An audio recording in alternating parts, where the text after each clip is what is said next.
he resumed streaming with the last 20 minutes of this final episode, It's and it's an animation of what supposedly happens with him and it's like Yvonne voice acting it. So it's not DMCA, it's their creation. Hello, everyone. Welcome to Narratives and Nonsense. We are friends talking about random recent stories, newsworthy or otherwise. I'm Jordan. This is Connor. You can also call me Gillidan or him Five String. And we're going through a little bit of the news of the week and Mitchell's versus the Machines. So, starting off, I don't think there's a lot of like crazy news stories this last week, but more personally, I went to dance class again. I'm sore. I'm dying. I've been living off of pudding. Advil. I'm a No, that's very stationary hard and person. difficult. I'm so stationary these days, Connor. I know you put doors in installations, but I have mercy. Have mercy. Homie, 20-foot garage door panels. I have to lift them over my head by myself. I know, Please. that's a lot. I had to go like I this. just find it funny. I'm at a point where I'm actually physically doing something now. So Yeah. I have the giant chip on my shoulder. No, there was this like series of hand moves that I literally started giving up at one point because I was just like, look, I'm just here to sweat. I'm gasping for air. I'm like, that's where I was at. Just gonna phone it in on this one here. Yeah, I'm like, if I didn't have the mask on, I'm sure people would be like, Jordan, are you okay? Because I'm literally just like just dying. So that was entertaining. That's been my most eventful thing outside of, naturally, we're still doing some Kingdom Hearts streaming with John. We've made it as far as, are you ready? Are you ready? Agrabah. Woo! Whoa. He was like, it's only these 3 planets. I went, yep, it's just these 3 planets outside of Traverse Town, and then we got a warp gummy, and now we're to the other set of planet. He only knows about one, so I'm not spoiling the rest in case he watches. But that's as far as we've gotten. That said, the bigger news of the week that I was interested in was about Twitch banning things. So, over the last X amount of time frame, there's been a lot of Twitch streamers that go directly onto the site and they are live streaming shows in their entirety. Most of these are like smaller, like Russian bots, are basically just streaming anime or cartoons that came out a long time ago, stuff like that. I see a lot of this stuff on like TikTok as well, and a lot of larger streamers have started to catch on to the Twitch meta. Now, when it comes to DMCA type stuff, that's a big no-no. That's something that you shouldn't be using copyrighted music, copyrighted TV shows. Like, legally, you're putting yourself in a not good place. And the presiding thing is that as time goes along, a lot of larger companies, like the different recording studio artists, whatever, blah, blah, blah, they basically will write down all this stuff as you go along. So it's like, okay, it's not just, oh, they see it once or twice and then they'll claim you or they'll report you, blah blah blah. They'll like write this down hundreds of times, each time just like taking note as they go along, and then they'll file a DMCA motion towards you, or they'll take like the entire platform, the website, to court and go from there.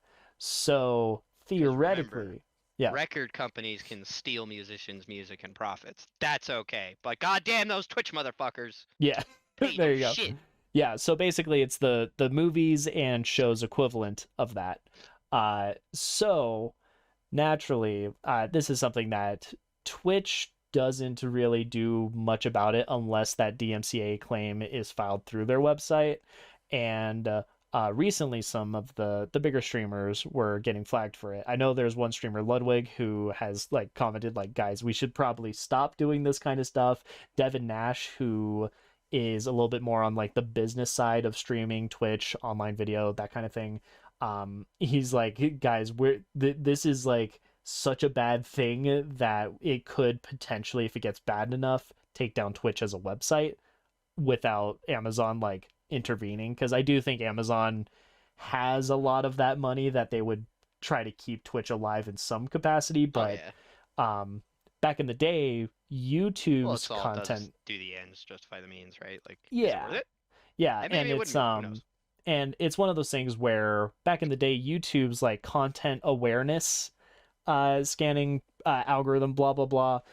That's something where it really jumped the gun for the same reasons. They had a lot more like of that copyrighted content that didn't really fall under fair use or transformative works or stuff like that. Totally. And so, uh, Being someone who's watched plenty of movies on YouTube. yeah, and that's something that YouTube ended up overreacting. And so that's the fear, is that same thing could happen with Twitch, but Twitch is a much smaller user base, so it's a lot more impactful.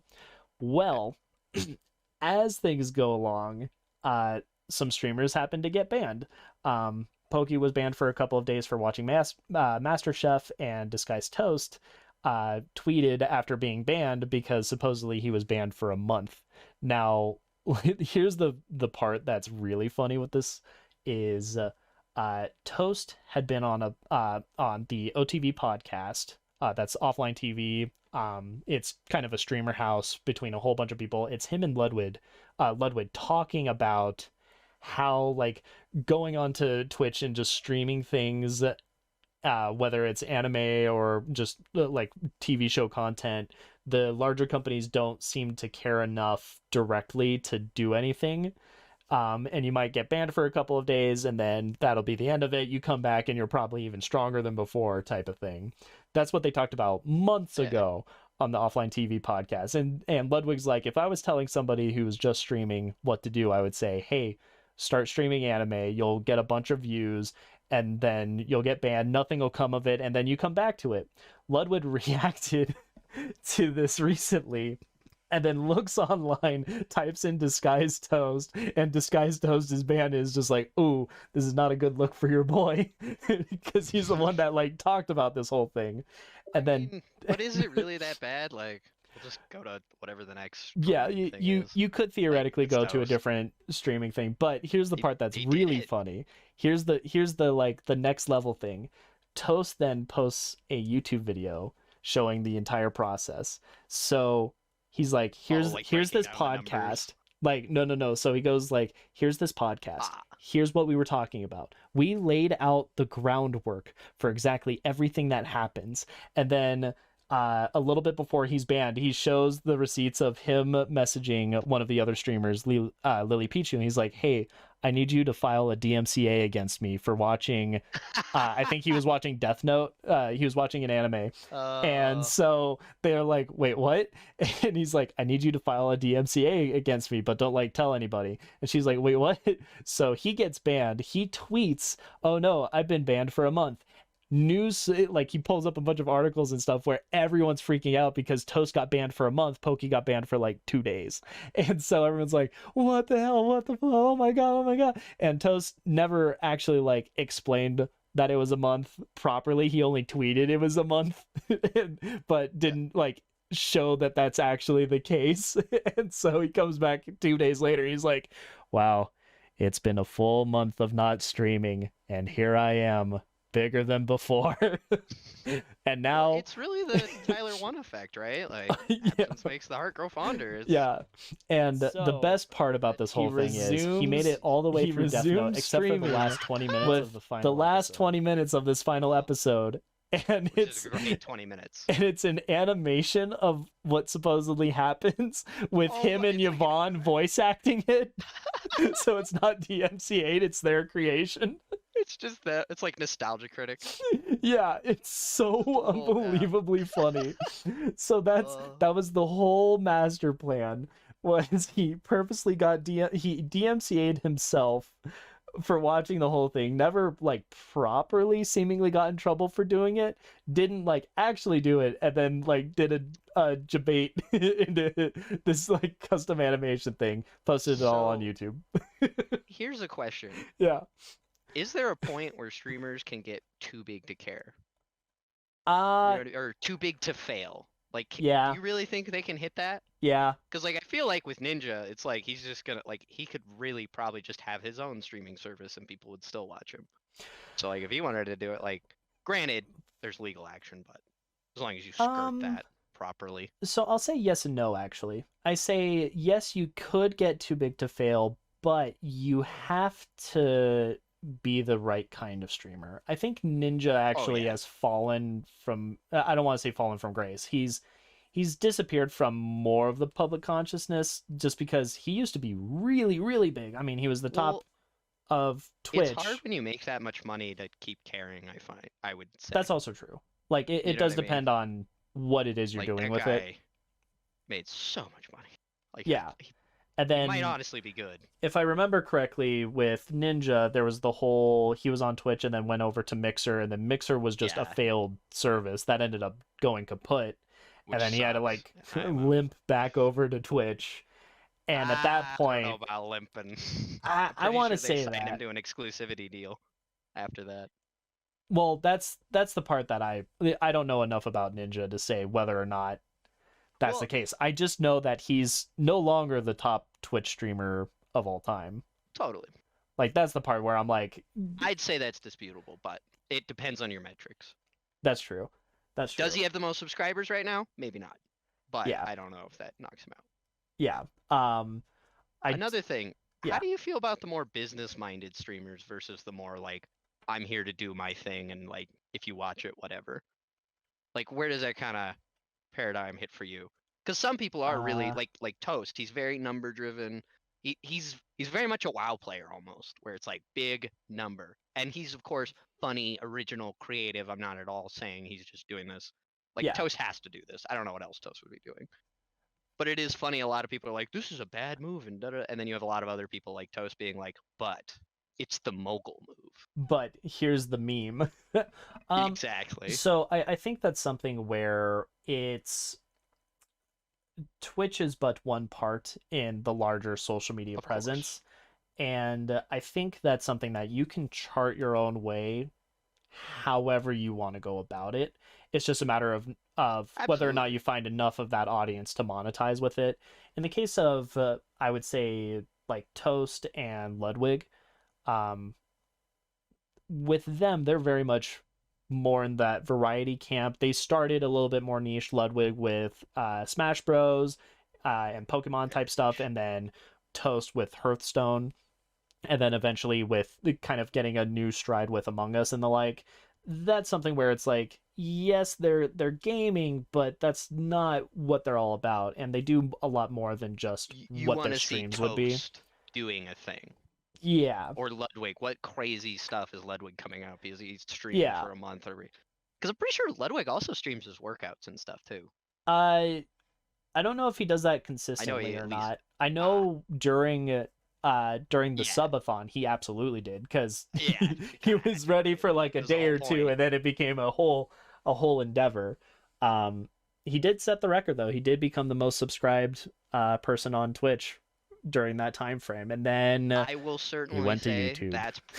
that's probably the greatest Twitch live stream of all time from a lot of It's pretty angles. awesome. Yeah, it's just like I don't think there's any case where you don't want to celebrate that milestone kind of an achievement type thing. Like the next person that I think will hit it as big is probably going to stream for like 3 to 5 months straight via subathon. I don't think they would make it as far as a year, and I'm really curious to see what kind of preemptive planning goes into something like that to make something interesting consistently and have enough variety that it still is able to continue going like that. But that'll be a while from now, I think. But Well, it'll be hard yeah, because I think Ludwig has a good network for that too. But true. That's very true. He's very interconnected with Twitch. yeah, Um, that well, said, yeah, continue. I'm good.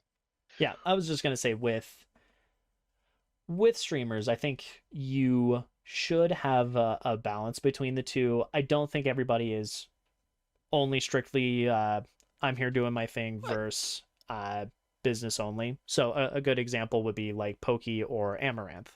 So with both of them, I would say they take two very different directions. Pokey does some of the ASMR stuff, but she is a little bit more I would say, relaxed in what she does. She plays Well, Valorant and and goes she about her capped day. her subscriptions as well, which is Yeah, interesting. like Kept her monitoring. donations and stuff to Pokey, that's Yeah, like basically not even there. I think it's With yeah. with that, she's part of OTV. Like she does have bigger business minded things that she focuses on. Oh, totally. Um, outside Well, and I of think she's just good with her capital in general. I yeah, don't think she's wasted a lot of the money she's made yeah. streaming. On a similar note, Amaranth, who I would say goes a lot more into the sexualized activity part of it, like their whole thing, they earn millions on millions, and Oh, Amaranth uses streaming on Twitch as kind of a way of uh advertising like OnlyFans, for example. yeah. Like that's how they go about it. And then Well, she's bought multiple smaller things. Like I think she has a Subway and a gas station, for an example, just as other oh, business nice. endeavors outside of what she God, I does for Twitch. wish. Oh my Like, God. yeah, like that's the kind of stuff where uh there's even though they're like doing one thing or doing a set schedule Well, of it's how they handle their streaming, they do a hell of a lot more. And I think you yeah. need It's the that in old order to get way up there. yeah. You got to diversify your income like that. Yeah. That Yeah. is a huge boon financially. If you ever want to, that's the only financial tip I can give you. You can have multiple revenue streams. That's good. Yeah. So Assuming that's they're not illicit. so that's something where there always should be a little bit of business mindedness to it. I guess on like a similar note, there's a D&D guy who I really like. Let me see if I can pull this up. Takahata. No, it's the guy that ended up running OTV's D&D foray with like Toast and Oh, Saikuno and yeah. them. He's really good. Started with the letter A, I Um, want to say. Um, it was something where he was very much Arcadum. That's it. that's it. His Yeah. whole thing was D&D first. That's it. That's all he really focused on was about the D&D aspect. But And at the same point, is uh, was he not always like a? I always kind of got the sense he was like a DM for hire. Like that was kind of his a gig little bit, going yeah. into it, It's something where which he is fine. never That's good. He's very good, oh, absolutely. and It's that's why something he that gets hired to DM.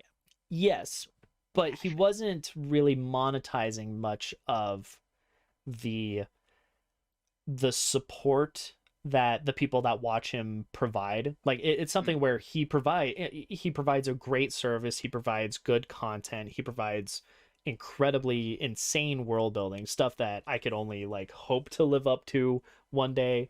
Like Arcadum is very involved and very passionate about the craft, and that's what he really focused on. He didn't really focus much on the business aspect. And then going back to Devin Nash again, it's something where he looks at stuff like streaming and Twitch and YouTube from the business side of it, and he's just like, holy crap, like the numbers that Arcadum provides, like anything that he does just instantly gets liquidated, converted over into money. Like people love to donate and provide support and buy merch for people they support.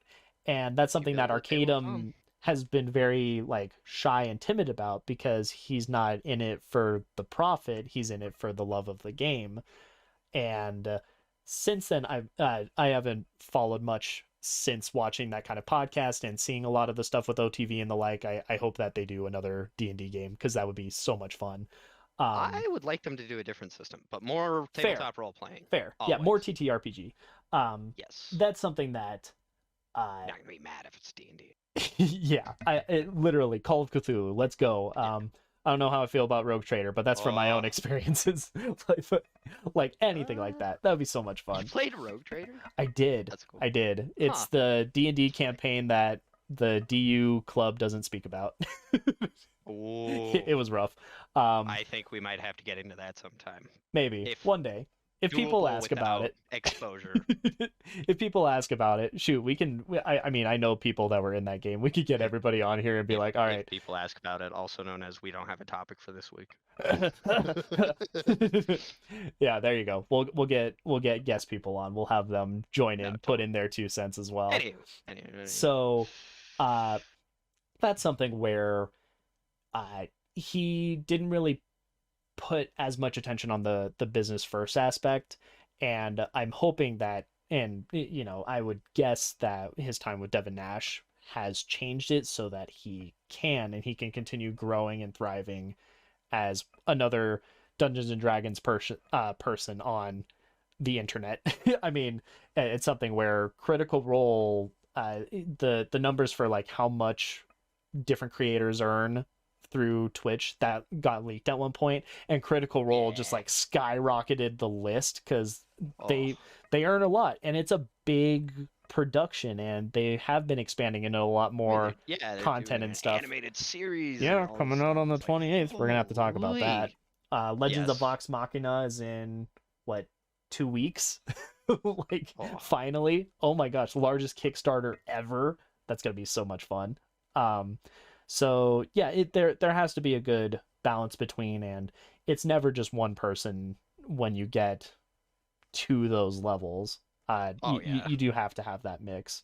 So that's kind of what I want to talk about as far as the Twitch ban stuff. To what you were saying, can you get too big to fail? I think you can if the content doesn't evolve or shift or change over time. One example that I think would be a good, See, I would say it would have to evolve and change over time if you wanted to get that big. yeah, that's That's also just me. true. Um, One example I can think of, this wouldn't be through Twitch, but it would be through YouTube, is Smosh was massive. I mean, Smosh is like Oh, the name of YouTube for a very long time, yeah. and it's something where I still like a lot of the content that comes out of Smosh. They have Eat It or Yeet It, for example, or the trying to make other people's laugh. Those are entertaining, but I don't think it's nearly as large as when they really Yeah. hit their stride, like leading up to and partially It's more of during like Defy Smosh Media. doing a format. Yeah, yeah, it's a little bit more format heavy. Views carry over from one thing to the next. Um, that's something that I think they're maintaining, but I don't think they're necessarily growing or shrinking. I think that's a little bit of an example of where they've kind of dipped over the years. And to be fair, the whole crazy nonsense with Defy Media, because that's Yeah. the owning group around that time frame. I don't think that. They're like network. Yeah, yeah, one of the many upon many YouTube networks that came out during that time frame. I think that falling off, and falling out, I think that hurt a lot of what they kind of wanted to do and how they go about doing it. Yeah. Well, and like a Um, lot of established people who are kind of came up in that system, because I don't think networks are quite as big right now. no, I'm, no, they definitely like exist, but you don't have a Defy Media, you don't have a Machinima, you yeah, don't have a, what is it, Polaris is Maker. another one, Maker, yeah, Yeah. that kind of stuff. I don't think is quite as prevalent. Right Yeah, I now, guess Co-optional was the Polaris podcast for a long time. Makes yeah, sense. yeah, that And then kind of they stuff. shifted Um, around that. that's something where Smosh currently, just so that it has, I imagine, enough resources to continue going on, is they were bought out by uh oh gosh, I want to say it's Mythical Productions is the name of the business, but it's Rhett and Link. So Hmm. like Good Mythical Beasts, Yeah, all yeah. that. So basically they went from this larger production group to bought by another YouTuber or YouTube aspect. That's something that I think is an example of uh how you can be large and yet still not necessarily fail. They're still in existence, but um they weren't quite hitting the same strides, or they haven't maintained. I would say another example is Ray William Johnson, because Equals 3 was huge. That was massive, Yeah. and I think a lot of that, Lived past him even. it did live past Not him. in a huge It went sense, but through a number of host changes, which were for better or for worse. That's something that I think, as time has gone on, we've kind of seen like uh peaks and valleys as it goes along. I know they've definitely experimented with more things. Like there's whatever the music group was that ended up coming out of it. I mean, that was one of the most viewed videos of all time for a long period. It's stuff like that where it fluctuates. Um, but I will say I'm if so sorry to be someone texting right now. I very much apologize, but I need to answer this. I am so sorry. no, you're good. Thank you. Apologies, everybody. So with it, I think it's something that if you have enough business mind, you could get too big to fail, as in like you're not able to support yourself. I think once you get large enough, you do, to your point, you do need to diversify a bit. But whether or not you'll stay in the same game, or if that's something where you're like, I do streaming for a couple of years and then I dip out, like that might be the end of that. And once you've gotten out of it, you start making moves elsewhere. I mean, people do career changes all over the place. Some people will start as an actor and then they become a director, or you start off as like an account, an account specialist, and then you go into product management. Those are the kinds of things that I imagine it's very much the same thing with anything on the internet. It's just a matter of, do you keep doing it or do you let someone else do it or what have you. Yeah. So yeah, that's the little bit of tangent for both the Twitch banning thing, what that kind of scene looked like, getting into some of the more business minded things of it.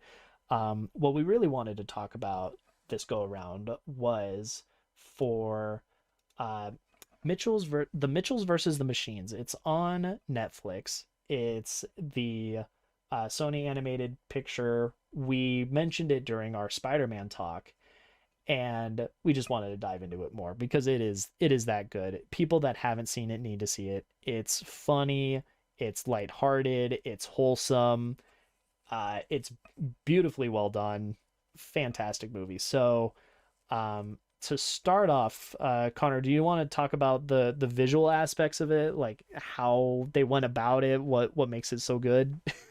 I'm just really happy because like I feel like a lot of Sony animation for a long time was kind of like Illumination stuff that was very it was still cartoony, bulbous in some ways, but just kind of had a certain like lack of sheen. Like they had their own look. Like everybody notices a Pixar movie. It doesn't take much to get that, and a lot of people try to rip them off. But I feel like a Yeah. big thing with the Mitchells and the Machines is I thought they had a really cool sense of anatomy. It was consistent throughout the whole, throughout every character. Like they all seemed to belong to the same movie, which to some people maybe whatever. Yeah. But I would say the big thing was the color palette and the textures. Like Yeah. the hair of the mother. Sorry, I'm horrible with names, so I just get my Linda's the mom, Katie's the daughter, and then I think it's Rick's the dad, Aaron's the brother. like Linda's hair alone. Like Yeah. just the like if you go like I play Street Fighter 5 and if you go look at hair in that game, it is not good. So to see some nice hair texture with very nice jiggle physics, it was just it was very very happy to see that again The after Into the Spider-Verse because I was kind of worried that without the Spider-Man brand, they may not put as much money into or that side of it. effort or craftsmanship. Yeah, And I think they that's may not have. something Glad to see they kept it up. yes, absolutely. And that's something where it feels like, just like with Into the Spider-Verse, you can literally almost go frame by frame and see all of the choices that were made moment to moment. I mean, it's something where the God. the level of detail and the level of just attentiveness and Just execution, man. Like yes, oh, yeah. So something else. one part that I really really appreciated with the animation, and I know that we talked about it a little with um our previous episode, but the fact that the the story is about Katie Mitchell. She's a filmmaker that is going to be going to college and ends up going on a road trip with her family, and it's the robot apocalypse. Robots are taking over the world and they start attacking everybody. Like that's the basic premise. Is she's on her way to be a filmmaker in college, and as a like high school into college filmmaker, you get a lot of very uh low budget special effect type things in the videos in like her movies that are shown Yeah, in the but movie. recreated in But the it's actual anime. also, yeah, the entirety of the movie itself also emulates a lot of those aspects. So you see like these little special effects, like there'll be flames, or it'll have like a frame of the car like jumping over a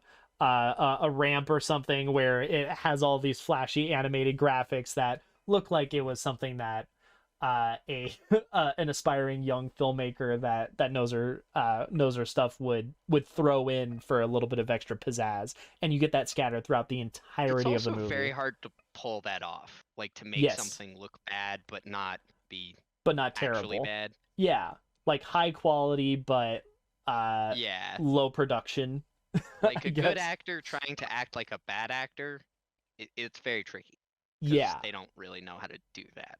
yeah, That's not really part of the training initially, right? yeah. So So it's it's very respectable when you actually see that pulled off well. And yes, it was, yeah, and it's tied into the plot. More importantly, that's the part that makes me that much more enthused with it, is the fact that it is not just a, hey, we're going to throw this in as a creative decision for the wider movie, because that's something that I was a little bit worried with after Into the Spider-Verse, is maybe they just start throwing out things that aren't necessarily plot relevant, that just start popping up all over the screen yeah. and change things up, and that's something that would be, I think, the wrong lesson. And instead they made it so it's integral to the story. It is connected to the characters. um where they go from here, I'm not sure. I think that the next thing I can think of is if you had an animated movie that has a lot of like texting or something, like you can have those text messages, but having it as integrated into the visual style of the movie, that's something that it really is kind of a pretty amazing achievement with Mitchell's versus the Machines. So that was one That kind part. of, Yeah, now go. that kind of like especially with the texting, that's been a big thing. There's been lots of movies here or there that have they're like shown through the context of like a screen, or that you are looking at Yeah, somebody through their webcam as they're chatting and pulling that up. That is really easy to mess up and just become incredibly annoying. or difficult to I can't follow or something like that, where it's it almost makes you not want to follow it. You're just like, ah, stop assaulting me with this random bullcrap. Like, it's almost like a um I would say people trying to do found footage horror, or just using it as part of yes. their horror movie after the success of like Paranormal or Blair Witch Project, where it's not necessary to this story, but you're using Even it if it anyway. is, there's still a level of execution that needs to be It still needs to be well like done. maintained. Yeah, Yeah, like there is aesthetics to worry about, balance, not driving yeah. anybody in particular nuts. No, I It's think a it's a thin line to ride. yeah, I think probably the most recent example I can think of something that's as gimmicky is, 2020 happened, and now you're seeing Zoom, Skype, Google Meets, Yes. whatever type formats that will just pop up sometimes in a movie here or there, or a show or something like that. And I don't yeah, know if you've seen it. I would say my best example, it's actually from 2018, it'd be Searching. It's got he plays Harold in Harold and Kumar. Uh yeah, I what haven't is seen his this. John Cho. Okay, That is probably one of the best like digital media movies I've seen, sure. where it's you're literally watching him through his webcam almost. Mm. Yeah, no, I But I haven't would seen say it. that's by far the best example, The in my best opinion. example of it done right or done Done very, egregiously, very done well. well. Okay. It only needs to be there when it is there, but it is most of the movie is shot through like basically you're looking at him through his webcam and he's going Okay. through, and it's a mystery, so he's kind of solving. Okay. Very highly Cool. recommended if you get a chance to see it. Searching, right? Yes, I'll write it Searching, down. 2018. Cool. I believe it was a Netflix movie, and I think it is still on there, That sounds right, but it honestly. was very good. I Probably one of my favorite Netflix movies in the last couple of years.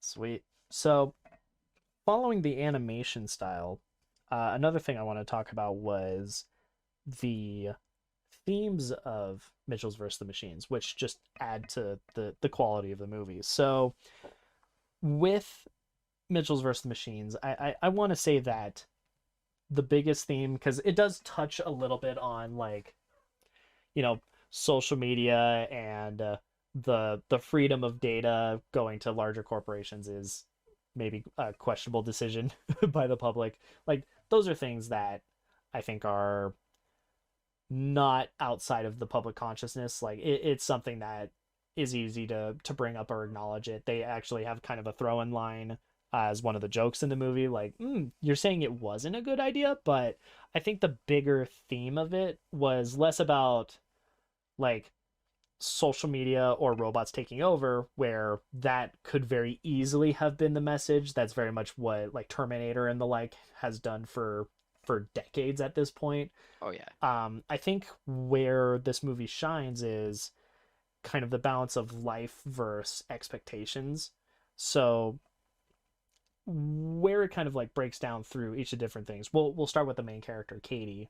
Her whole thing is like she's getting ready to go to college. She's finally like found her tribe in that she is with other filmmakers that understand her references and the love for filmmaking and the craft work that she's done over years and years and what she's posted online to like YouTube and the like.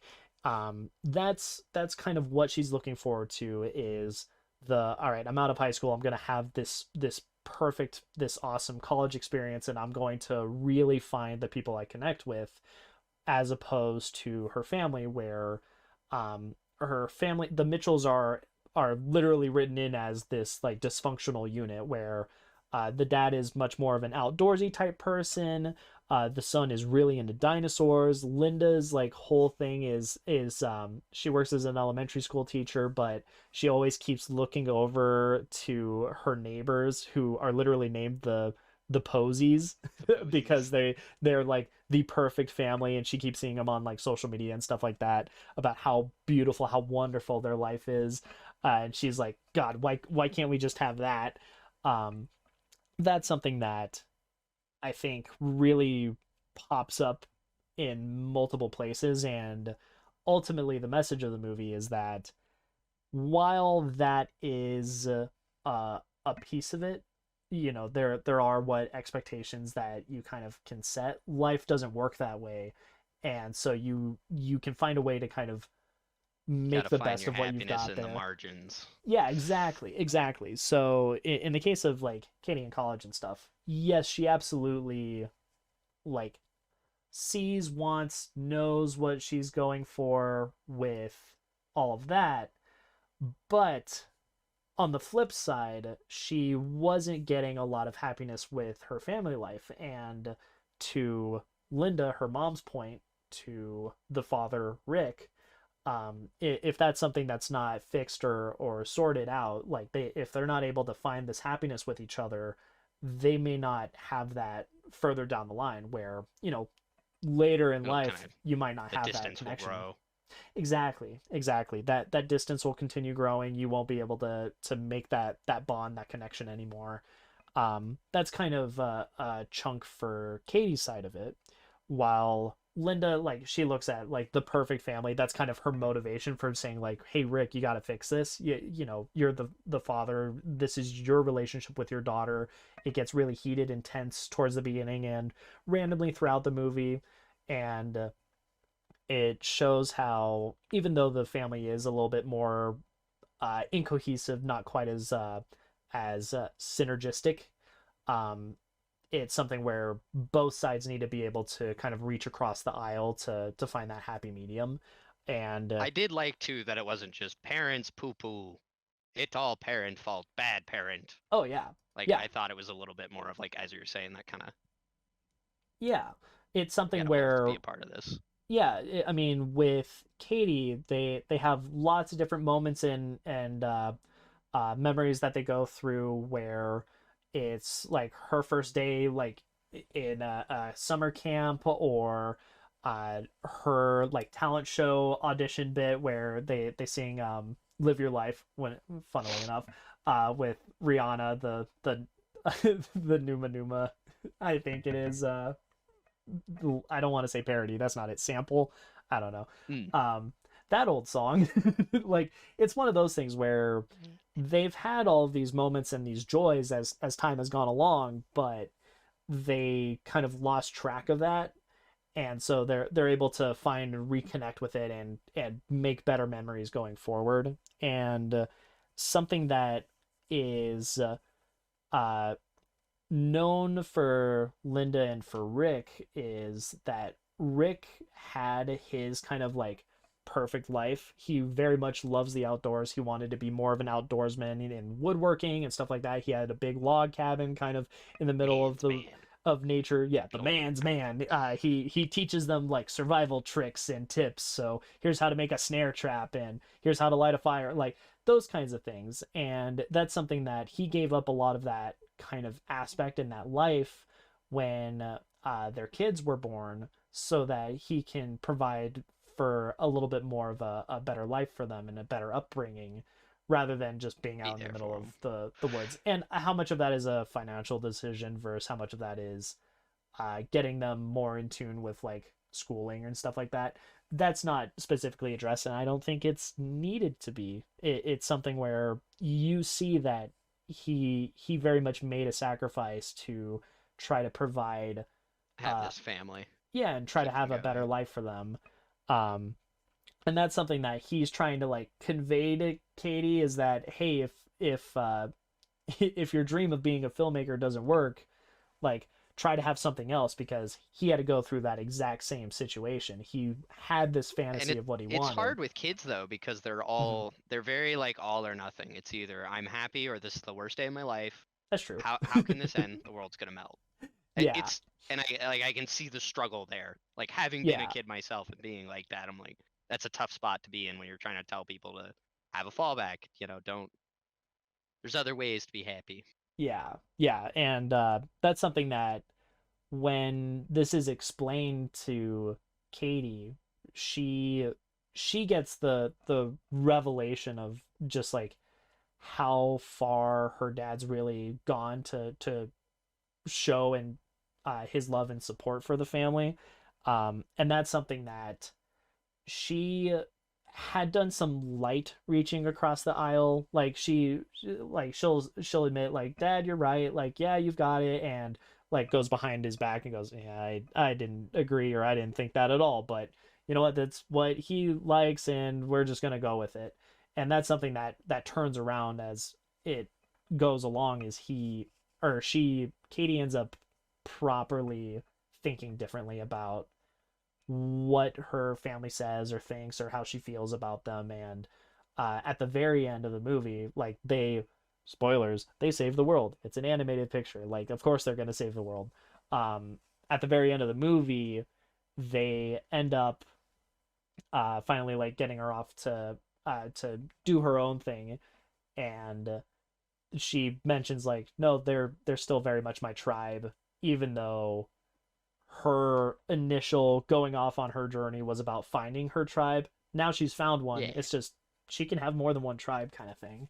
I think that's kind totally. of a big part of it, is that aspect. The other And thing, yeah, you kind of need to at some level too. Like yeah, yeah. You have different people in your life for different reasons, and what fulfills one aspect versus another will change on the circumstance, and to basically not let the expectations of what you imagine a relationship to be to get in the way of how it ends up unfolding. Um, I think the antithesis of that is the phone's point of view. I think it's PAL, yeah, um, whatever. the the antagonist of the movie is a smartphone that gets sick of being treated as a smartphone that's like accidentally jumped in the toilet or just kind of thrown by the wayside with the next upgrade to the next phone, the next iOS update, the next so on and so forth. Like that's kind of where they don't end up growing. They don't see the difference between um I have this expectations of I will be your best friend forever, and then gets thrown to the side and they're just like, what? I've been betrayed. How can I go on? And ends up trying to take over Robo the world. apocalypse. yeah, robot apocalypse ensues. Like that's how that ends up all going. So it really does kind of play to the idea of expectation versus reality and making the most of it. In the phone's case, Well, and they don't. I think that's an often thing with a lot of people, especially if they suffer some form of rejection, like a breakup or whatever. They're like, Mm. they then go to a point of, um, I need to annoy this person, or and like I think that's where a lot of like toxic relationships can get bad when like people just Mm. won't leave each other alone, and it's like I think a big thing is you can search for acceptance elsewhere. Yeah, Like one door closes, another one opens, yeah, and like don't get too wrapped up in one thing. yeah. And that's stuff that It's more to it's life. yeah, I mean, I've definitely been in one of those situations where you go through tough circumstances and you go through a lot of self-doubt and like, okay, well, having had one expectation of how the friendship relationship would go and then seeing that kind of separate or fall apart. I mean, shoot, we'll use you as an example because I can talk to you face to face. You went to Canada. Well, shit, there went my friend from middle school and like beginning of Yeah, high school. How does that dynamic work? And as years have gone by, it's been through messaging and the like. At some point, yeah. like you would Playing come some. down and we'd visit each other Yeah, while you're here in the States. I haven't quite made the jump to go up to Canada, and if you end up it's pretty far. coming back here to the States, I won't need to. Haha. But like that's very That is much the goal. yeah, that's very much one of those things where the only way our friendship was able to continue is that it had to adapt and change due to life Totally. circumstances. And thank God for Discord. Thank God for Discord. Yeah. Play some So that's one aspect. The other part that I really wanted to talk about with Mitchell's versus the Machines, this movie is funny as hell. It is so funny. It's something where it's not just like a eh, kind of thing. A lot of comedic things will make it so that you do the sharp exhale. You might do a chuckle or you might look up from what's going on. Mitchell's versus Machines like had me just like gut Oh yeah. hurting, rolling with laughter a good chunk of it because it is just nonstop and it's effective humor too. That's the part that Oh yeah. that is so I surprising. feel like there were very few like bad bits or jokes. Like everything seemed to hit pretty well for me Yeah, like for the it, most it, it part. all felt very natural. Um, Part of it is kind of the like the idea that it's good with setup and payoff, both in short term and long term throughout the entirety of it. I mean, the short term uh would be some short examples would be just the premise of the robot apocalypse happening from a smartphone and that getting extended to smart chip things. There's a scene Yeah. where they go to a mall, and so you have like robot vacuums chasing after people, or you've got TVs or yeah, the Roombas. Yeah, whatever your new smart appliance of Yeah, choice is. yeah, that's something where the setup would be yeah anything with a PAL chip and anything that's gotten this like latest update. That would be the setup throughout the whole thing, and I think the mall is where that ends up being properly executed, and you see it moment to moment throughout that. But you have longer form setups and payoffs that work for humor as well, where you have the dad again going back to him. He's the outdoorsy doorsman. He goes through a failed attempt of showing them how to like set up this snare trap where you step in, you're hung upside down, very cartoony like. Um, they do that exact same thing, but in the context of being in the mall during the robot apocalypse, and they actually have a callback directly to that moment where he messed it up, and he's hanging upside down, flailing like a crazy man because he got caught in his own trap. It's stuff like that where even though that's set up in the beginning of the movie, I want to say in the middle of it is where that really properly comes back to fruition. I mean, it's a Oh yeah. lot of good moments like that. That those I would say are like the main thing where I'm like, this is an amazing movie. Is like you've got your scene to scene joke or whatever, but like the callbacks frequently, like every little thing is it's never just said and left on the ground. Yeah, Like it will come back. It will there will yeah, be some form of payoff in one way. yeah. It's I feel Not like a lot of dead it ends. I feel like it's easy for a lot of comedy movies to fall into the trap of, oh, here's one funny joke, throw in the funny joke, never mention it again. Set up punchline, set up punchline, set up Yeah, punchline, it's repeat. it's the what comedy is supposed to work in threes type of thing. It's having the setup and the punchline, and then the punchline comes back, and then it really does take you for a whammy at the end. It's one of those type of things that this movie seems to do really well without going into spoiler territory. Because honestly, again, this is worth watching. If you haven't watched it, please do. My goodness. So one other thing that I wanted to address with the humor of the movie was memes. So as we were saying, Katie is a filmmaker, and the movie itself just feels like it gets the meme culture. And when I say that, I mean that it knows that a lot of people, when it comes to memes and sharing memes, talking about memes, there's a little bit of a disassociation, something that just doesn't quite click between different people. My example would be like, if I think something's hilarious, trying to show that to my mom or to my grandma or to my dad, like stuff like that, they more than likely won't find it as funny as I do. There are going to be some things that absolutely are, but in the case of Katie, she does all of this filmmaking, and she's gone through the effort of making like a whole series based on their dog. And while that's hilarious and funny for her and the people that she associates with, even the person that like invented the latest phone app update, like while it resonates with all these other people, her dad, not a clue. Completely separated. Is just like, okay, are you sure you want to try to make a living with this? What? Like that's something that um I feel like the movie gets, and almost directly tied it into the plot. And again, that theme of like them reaching across the aisle, expectations versus reality. Like the dad has one idea of like how the world works, and it's like, that's not funny. You're not going to be able to find your calling or like make your way with it. Which I love how the outdoorsman who like literally wanted to hang out in the woods in a log cabin is like, I'm the guy who can tell you what's funny. Yeah. I'm qualified. Yeah, that's one of those One things of my where favorites.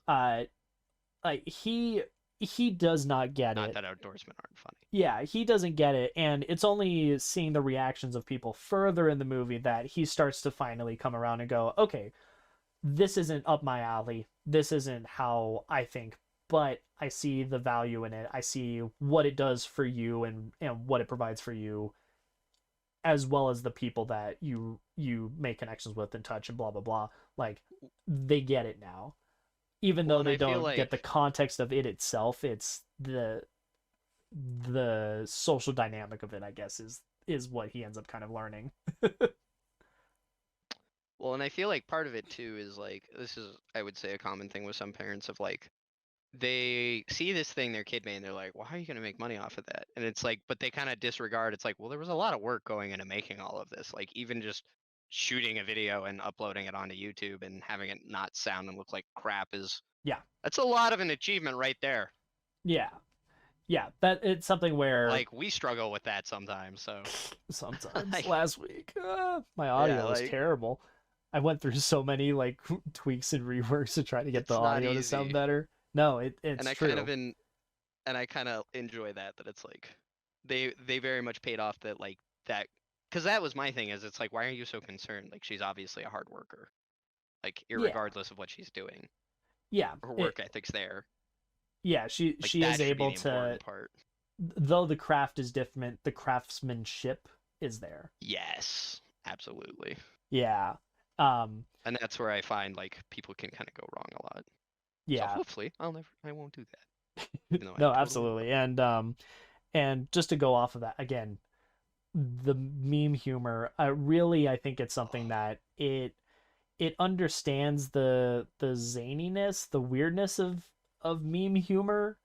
Like it just somewhere on a fundamental level. And then there are some moments that I would say are a little bit in that cringe territory. There's parts where like a monkey is screaming, that's really the only part that I was like, it works within the story, but I think that's just Man, bordering on that the is an edge of assault on my senses that I don't like. yeah, that is something where I thought that was the closest to me being annoyed with the movie. And even then I still thought it was funny. Like Yeah, like it, I think Olaf from Frozen was a lot more annoying. yeah, I'm sure everybody agrees with me on that one. or any like attempts at humor for something like the Emoji Movie, where again it could be very easily a we thought of joke, we throw in joke is done. Um and they ended up utilizing it well, and again it still fits within the context of the character, because again, Katie, I would say, is a bit of a meme lord.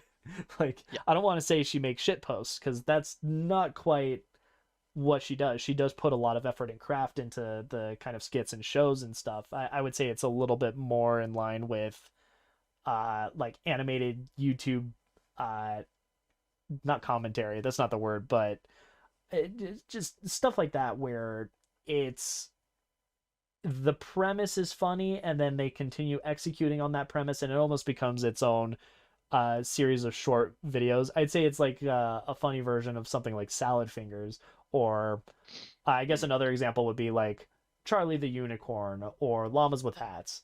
It's Which is that kind of something thing. so like abstract but specific. Yes, yeah, abstract yet specific, and it manages to pull an audience in that is laughing at the situation that exists as well as the execution of said situations. The absurdism of it all. Yeah, which, if that's not a metaphor for this whole movie, because the movie itself is pretty absurd. Yeah, so you have a family road trip to college for one of the kids that's graduating and it's high also school. a road trip movie. Yeah, it's a road trip movie. Oh, but the robot apocalypse happens and they got to save the world. Like, wait, hold on, what? It's a road trip robot apocalypse movie. Who? What? It kind of did what 2012 was trying to do, but really, really well. And animated. Yeah. 2012 was trying to do a little bit of road trippy movie Yeah. thing, but a road trip disaster movie. Yeah. No, I think that's a good way to put it. It does that, but it's kid friendly, it's animated, so it's a little bit more zany and a hell of a lot more funny. Yeah, 2012 was a lot more to look at. weird to look back on. There are people in like middle school that were born when that movie came out. That's Right. horrifying to think about. We're boomers. What's happened? It's inevitable, friend. The slow progressive time. I don't know. Yeah. I think I'm Ow. immortal. As I put myself in the eye. Nice. There it is. Well, I don't think I have anything much more to say on Mitchell's vs. Machines. Fantastic. Please watch it. More. Make more. Watch.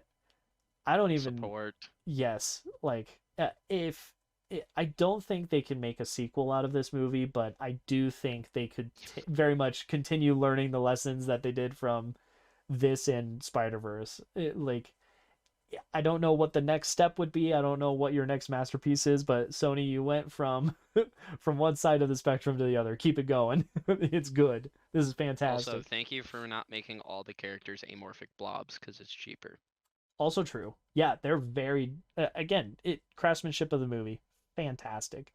Following that, if you want to see more of us, we're here every week, and if you want to see more of me in particular, Gillidan for the Win on YouTube. There'll be a link in the description. I stream Kingdom Hearts with my friend John. He's never experienced it before, so we're slowly going through that. I'll sometimes do some other random streams or videos throughout the days. And then Connor, where can they check you out? As always, if you want to see my random shit posts, you can subscribe to me at 5string Connor on YouTube, because boy, that's a real catch. I'm also in Jordan's live stream chats, so if for some reason you want to talk to me, that is he's a place there. you could do it. He loves to hang out. And as always, if you want to challenge my fucking Pokemon mastery on Pokemon Showdown, nonsense narrator, please feel free to hit me up. Get it. And have a good week, everybody. Have a good week. Absolutely. Take care.